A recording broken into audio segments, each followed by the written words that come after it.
we'll walk through how I made these affordable and easy and removable scrap gun loads here on this episode of Black Hills and Eastern Railroad. I've got a magnet here and I pulled the load out so I can simulate an unloaded car, and I can replace the load, and now I've got a loaded car.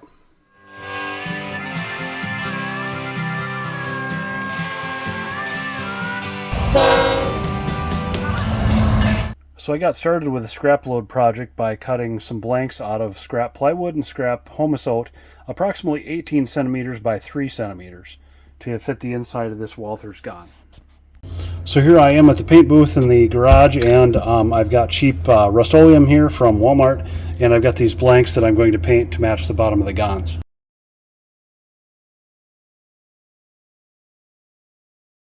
So here's a lesson learned. Maybe don't judge the paint by the color of the cap. This would work way better for like an oxide red, but this will be okay for a base coat underneath our scrap load inside of these guns. So I'm really happy with the way the flat red primer out of the rattle can covered here. But I'm not that happy with the color, so I'm going to come back with some cheap craft paint here. I've got burnt umber. I call this enchilada sauce. I put it on a lot of things, and we're going to thin this out and run it in the airbrush here. So we're about ready to go here. I've got this craft paint mixed about 60-40 with paint to isopropyl alcohol, 91% isopropyl alcohol. I've got my airbrush hooked up. All I've got to do is run the airbrush booth up, plug it in, and get that fan going. We've got it vented outside here, no worries with that, and we'll get these bases painted.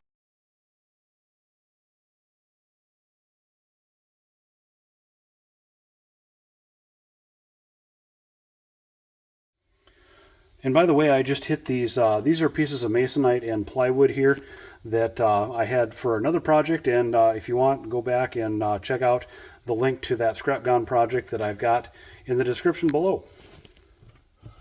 So I'm at the shop bench here downstairs, and I've got my Northwest Shortline chopper, and I've got some tube styrene here, scrap styrene, that I'm cutting to 15 millimeter lengths, and I'm going to use this to pin in underneath the masonite to make the load run a little bit higher in the car than it ordinarily would otherwise. I want to be careful on this last one here not to cut my finger, and I will glue these to the undersides of those loads. I'm just going to use a drop of CA here.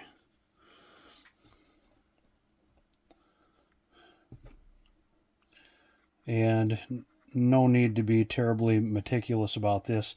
Just either end of the load, just so it runs nice and flat on the bottom of the car is all we're looking for here.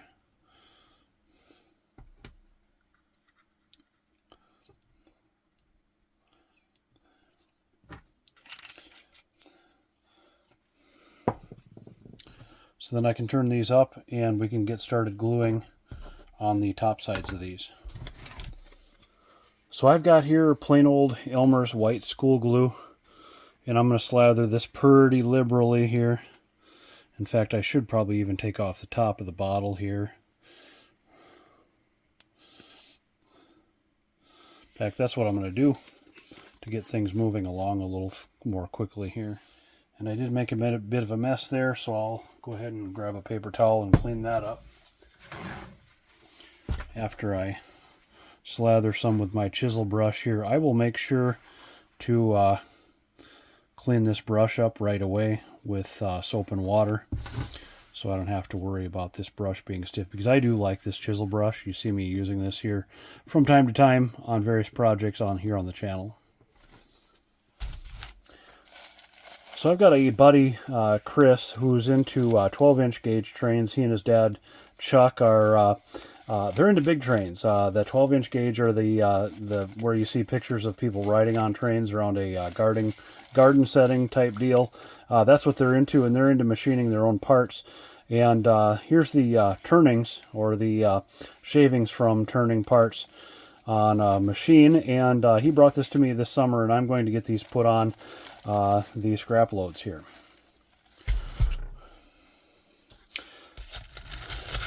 Chris warns me that these are really sharp, so I'm trying to avoid handling these things where possible.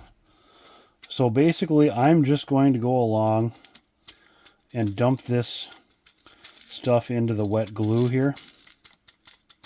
And whatever falls off to the side, falls off to the side. We'll come back and probably hit whatever hasn't stuck. Again, I'm avoiding handling this stuff with my bare hands because this stuff is pretty sharp, I guess. And I can come along with like a straight edge or something or the other, a broom, and brush these off my tabletop here.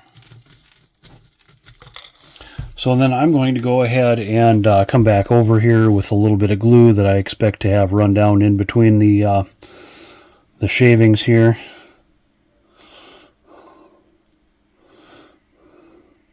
Hold these in place just a little bit, disappear as it dries.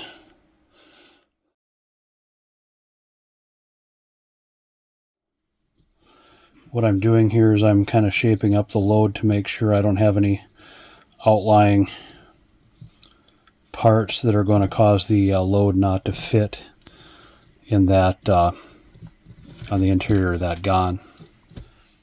I've got one little outlier there that doesn't look like it's glued very well. So we'll go back and fix up this load as well. Make sure everything's there. And since this is a scrap load, nothing is exact here. We're not going to worry about the details. I think I'll bring you back when this glue is dried and we're looking like we have a bit more of a finished product here. So I tried an experiment on this third one here. I just slathered the glue and then just essentially dumped shavings over the top.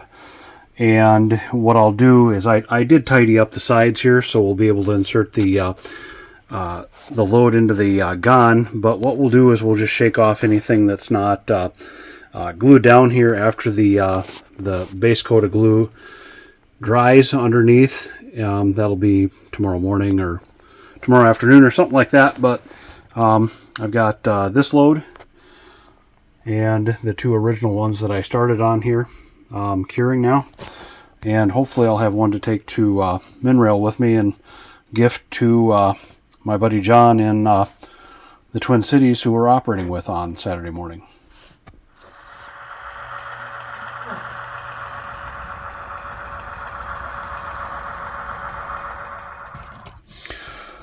So it's the next day here, and the glue is finished drying on these scrap loads. I've got 3 of them, and these are 2 Walthers gons here and an Athearn, actually an MDC roundhouse tooling from back in the day.